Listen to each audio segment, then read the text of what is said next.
আসসালামু আলাইকুম সুধীবৃন্দ। আজকে হচ্ছে গিয়ে আমরা কিছু কিশোরীদের পেয়ে গিয়েছি। তারা প্রথমে আমি ভেবেছিলাম যে তারা স্কুলে পড়ে, কিন্তু না আসলে তারা কলেজ ছাত্রী শিক্ষার্থী। তো কেমন আছো তোমরা? আলহামদুলিল্লাহ ভালো আছি।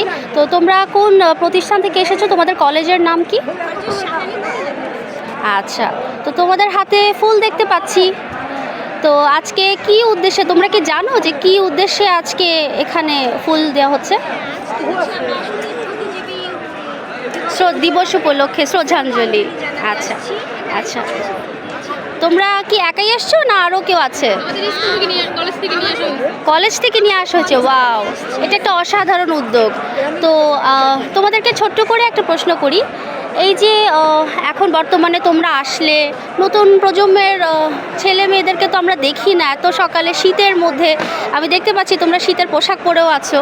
তো তোমরা যে আসলে, তোমাদের এই চিন্তা চেতনাটা মানে ঠিক কোত্থেকে আসলো? আমরাও তো কলেজ দেশকে ভালোবাসি। আসছি, আমরা আরো বড় হব, আস্তে আস্তে আরো দেশপ্রেমী হব।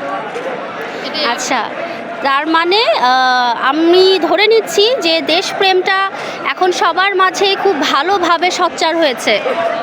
আচ্ছা আচ্ছা, তোমাদের নামগুলো একটু জেনে নেই। আমার নাম মরিয়ম আক্তার মিমি।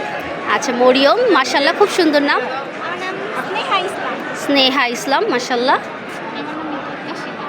শুনতে পাচ্ছি। শিলা। আচ্ছা, থ্যাংক ইউ সো মাচ, তোমাদের সবাইকে অসংখ্য ধন্যবাদ।